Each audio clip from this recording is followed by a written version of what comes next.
Okay, so we just basically looked over this radio very carefully, and now we're ready to start testing it. And I'm going to be applying some B plus voltage through these leads to the radio to imitate its own power supply. And under these circumstances, I can find out if there's a serious problem in the radio before I plug it in the wall and find out in a more dramatic fashion that there's something wrong with the radio. So let's do that. Now I've got to figure out where to connect the high voltage. Oh, I was talking on the last video about signs of aging, and here's one here. You can see the plastic is darkened down through here in the circuit board. So it certainly has been used, no doubt about that. So first one is the ground connection. That's pretty easy to do. Or is it? So here's the capacitor right here, these three connections.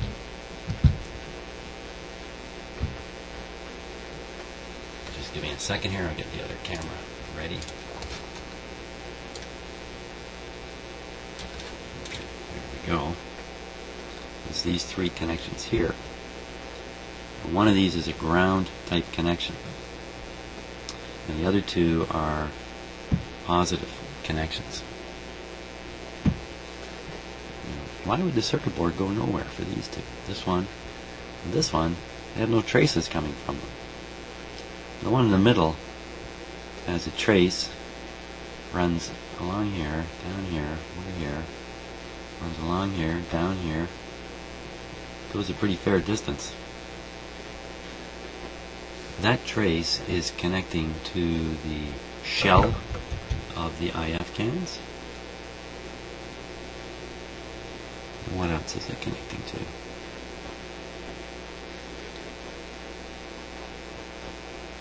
Uh-oh. What's that? Uh-oh. What have we found there? Look at this lead. Wow. Okay, so this is lifted right off the board. Where's it at? Let me get it a little closer here.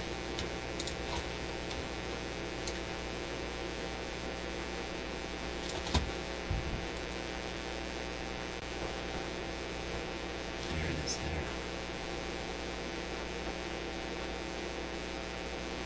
Wow, I wonder if that's just been that way since day one. Because you can see how it's lifted right off here. It's just lifted right off the board. You know, the solder on there looks a little different too, doesn't it? It doesn't. No, maybe not. Yeah, there's a lot of ugly looking solder joints right in this area.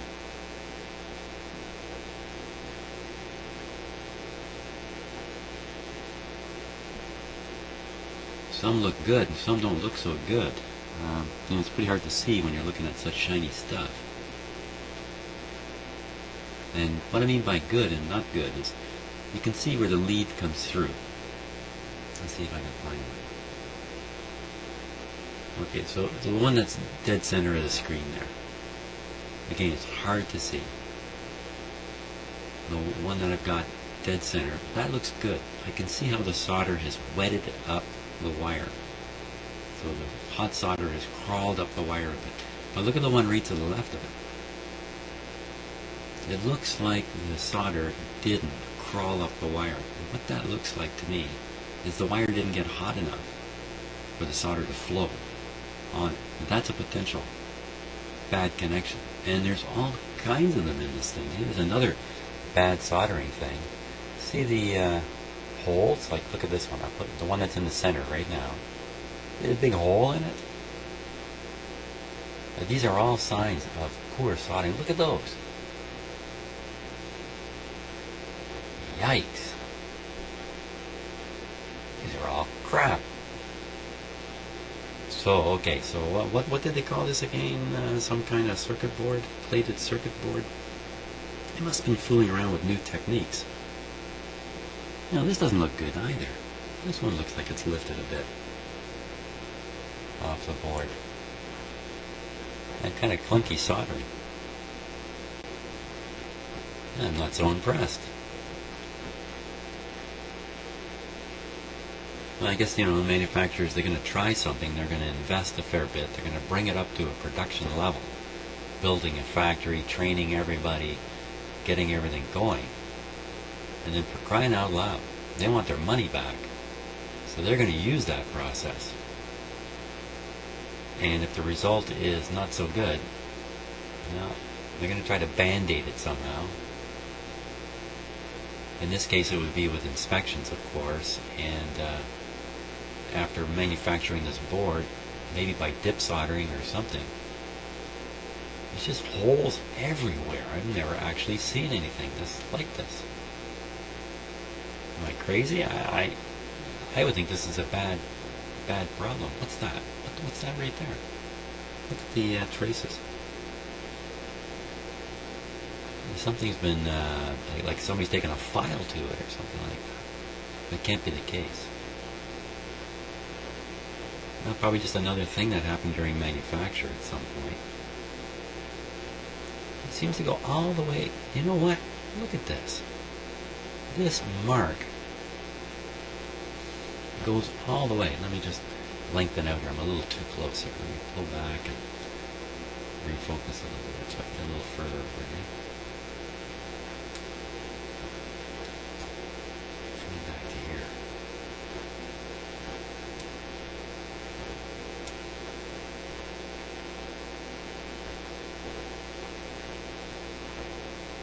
That's really something has happened all the way down through here. Whoops, down through here.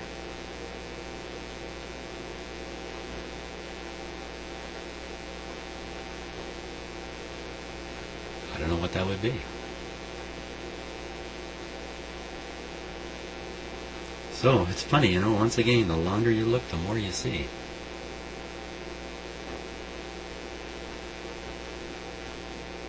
I didn't want to see some of these things. Well, as for presenting a problem on the radio, well, I don't think any of this would present necessarily a problem.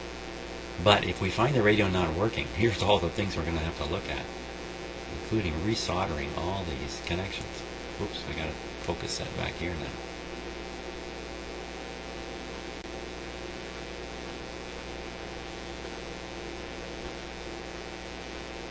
Okay, back to what we were going to do. What we were going to do is figure out where to hook up the high voltage. So I was looking very carefully down here, these 3 pins, and guessing the middle one is the ground. That's a terrible term, by the way, to use. Ground. And these 2 would be the capacitive terminals. Yeah, of course, there's a trace on the top and a trace underneath. So maybe that's what the big deal was with this radio. They managed to have a copper traces on the top of it and on the bottom at the same time. And I guess that will allow them to compact it a little bit further. So you can see the traces coming out from under here. There's too many though. I see 3 or 4. Okay, so what's it say on the side of this capacitor? It's a 50 and a 30 microfarad capacitor, 2 component.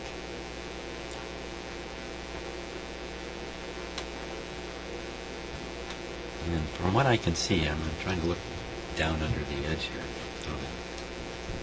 Down in here.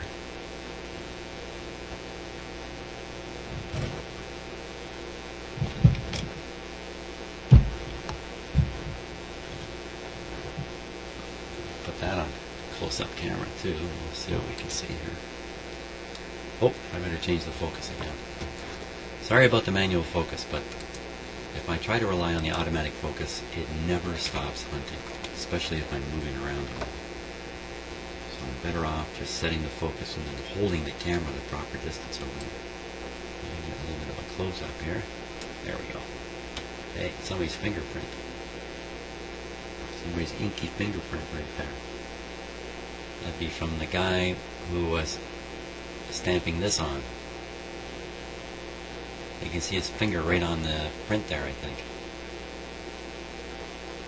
I will hunt that guy down by his fingerprint. Little did he know. He's left a personal identifier.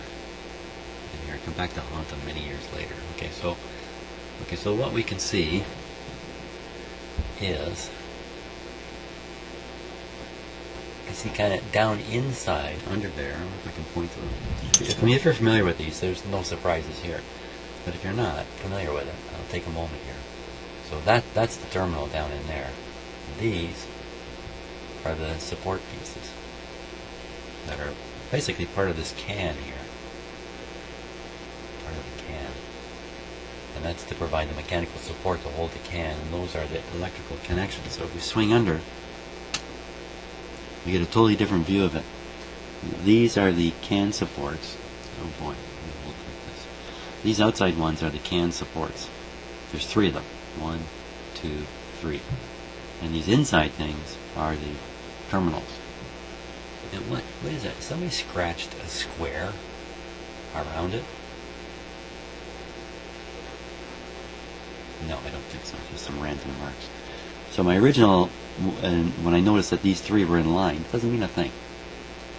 These 3 are in a triangular formation, and that's the outside tabs of the can, and in here are these 2 terminals. So good thing I took a good look at it.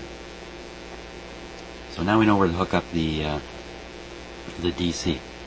Hook it up, ground to here, any one of these triangle ones, and put power, voltage onto either one of these 2. Should do it. Should do the trick.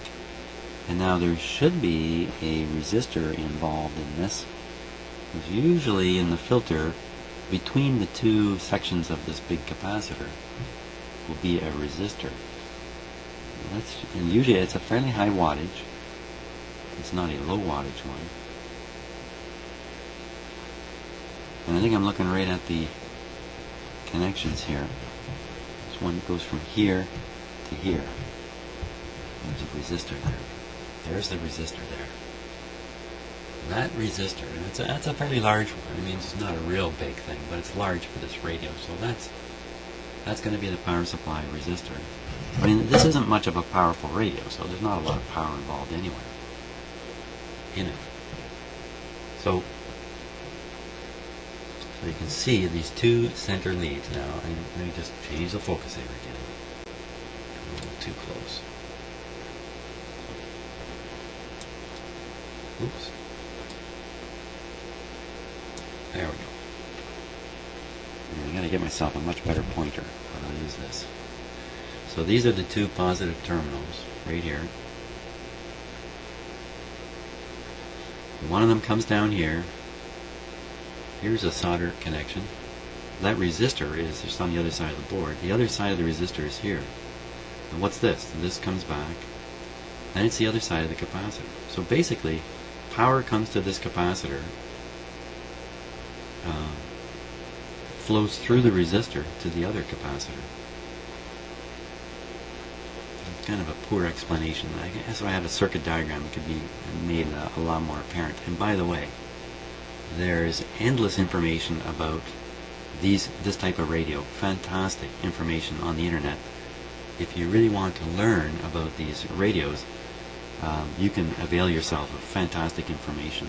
Just type in All-American 5 or something like that. If Canadians were building these things too, so maybe they're all Canadian 5s in fact. This one would be. So, anyways, let's hook up the power supply now. Give the guy a go. Give him a run for his money.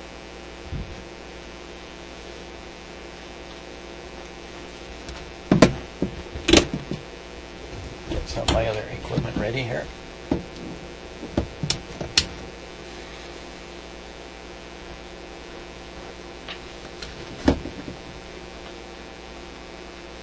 So the positive one because I can't take the resistor out or do anything about it, it really doesn't matter which one of these two I decide to use.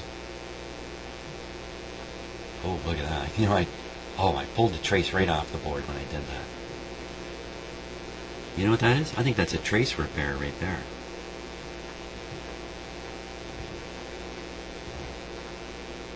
They don't leave much to clip onto here, do they?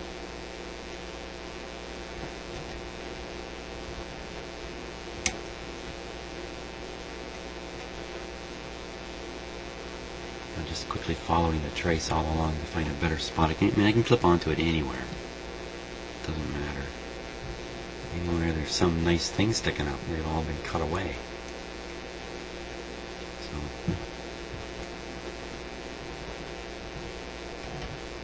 there you go, that's not going to go on there. I have the same problem with this one. Gotta come up with a better plan here. How to do this. Yeah, there's not a lot of exposed anything to clip onto. I need a better plan of action.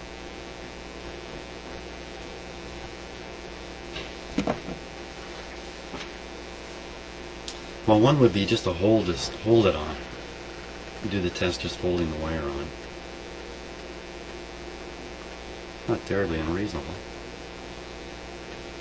Need a good ground connection, but there's got to be lots of those available, I would think.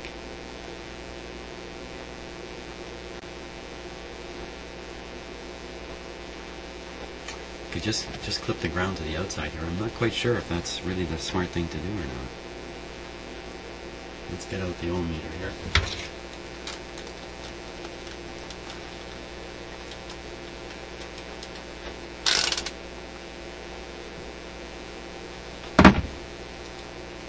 Okay, we're listening for this.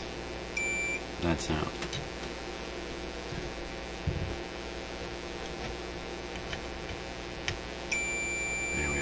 So that's between the case of the capacitor and this outside ground piece. So I think that is enough evidence for me to say I can use that. That's good, because that solves that, just like that.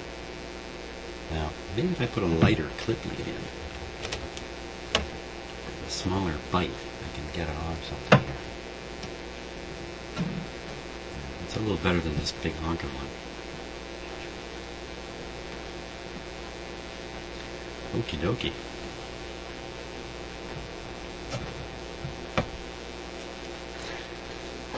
I think we're ready. Now,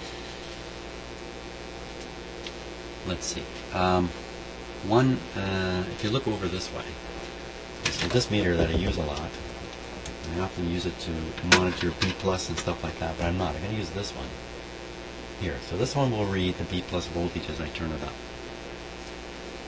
And what I'll do is I'll use my close-up camera to follow the current meter. And I'll just hold it, so it's going to be a little shaky, but it should do the trick.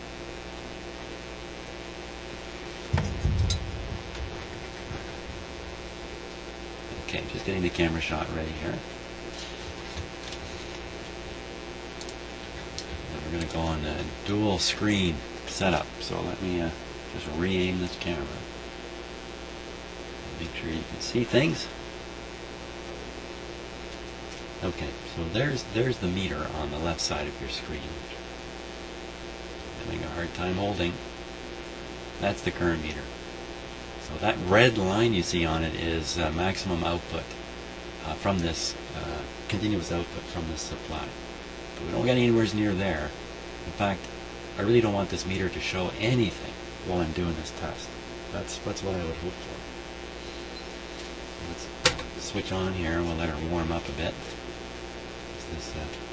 By the way, all the equipment, virtually all the equipment I use when I do radio testing is vintage equipment from back in those days. And I've managed to acquire a fair bit over the years of it. So, okay, so I think we're ready now. So keep your eye on this meter. Okay, so that's going to show the B plus. And the other meter, the one I'm shaking all over the place here, going to show the current. So we'll turn it on.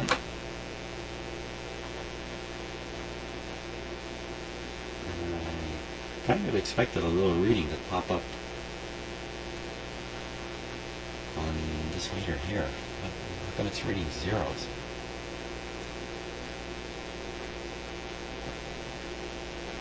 Wow, complete zeros. That's not quite what I would expect. This voltmeter is already reading upscale a little bit. Okay, let's just keep going. See what happens here. There we go. Okay, so you see the meter popping up. Popping up. And I see the other one is reading 64, 65 volts. And every time I turn up the voltage, you see the current meter pop up because it's charging up capacity, power supply capacity. And then it goes back down to 0, where you want it. So we're at 108 volts. I'll take it up just a little bit higher. About 120. That's typically what you would have for a B plus in a set like this. Okay, I can rest my arm here a little bit. And because the current meter popped up a little bit, that reassures me that this test is working properly. If I saw absolutely no jumping on that meter, then I'd be suspicious my connections weren't right or something of that sort.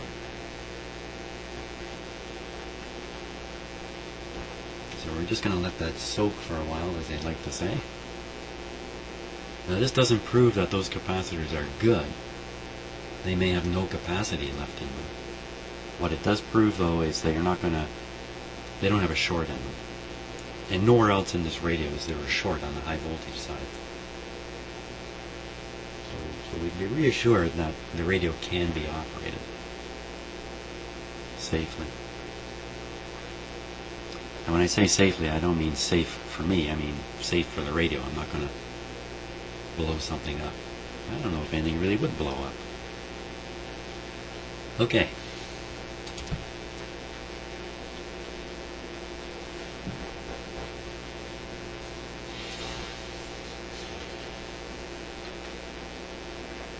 I think we're good here. I'll turn off the supply. And watch the voltage over here. It's slowly going down. That's good.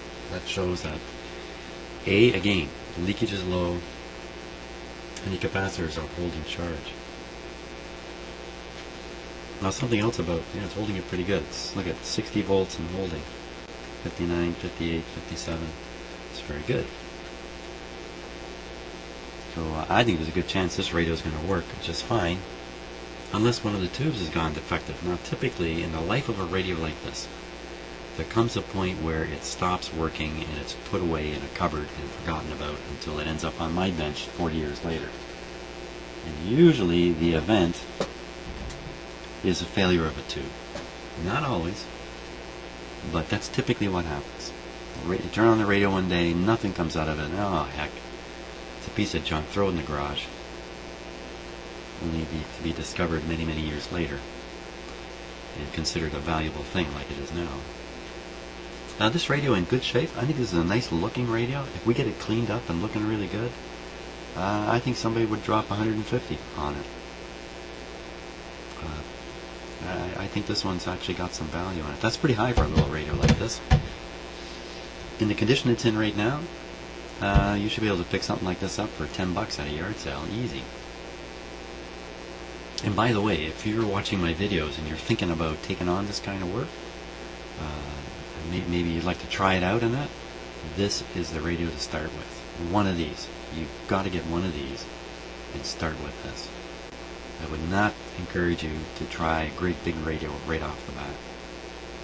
This is a good one to get a start on. It's going to teach you about the IFs and all that kind of stuff. And like I say, there are fantastic resources on the internet. People have done wonderful jobs of putting the whole story about these kinds of radios. And there's millions of these out there. In fact, if you built up a radio hobby just around these radios, would be a great idea. What makes these radios so attractive is, first of all, they're small, so they can sit in a house today, not take up a lot of space, and not be a functioning element in the house. In other words, you don't listen to it every day. You have a great big floor standing vacuum tube radio. Again, it's not going to play a role every day in the house, but it's going to take up a big chunk of space. That's a problem. And that's what keeps the value of those radios down. They're just too bloody big. They're beautiful, right? People love them to look at them and that, but don't want them in their houses for obvious reasons.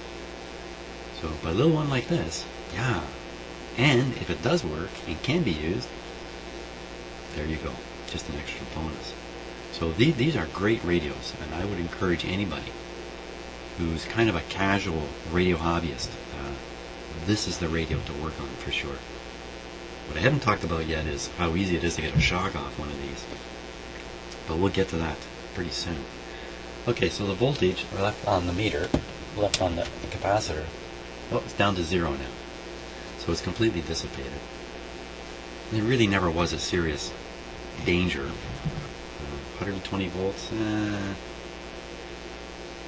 yeah, you could feel that. People have been killed with 48 volts. Doesn't happen very often. Doesn't happen anymore probably, but historically, people have been killed with 48 volts. And why 48? That happens to be the voltage of the telephone system. And I think they thought when they picked 48, that was as high as they could go and not have any danger to anybody. And then they discovered that, in fact, under certain circumstances, 48 volts is enough to end your life. Okay, but I'm not too worried about ending my life here. Okay, so what's the next step? So we've proven the high voltage circuits are good in this radio. Maybe not working, but good in the sense that we can power them up.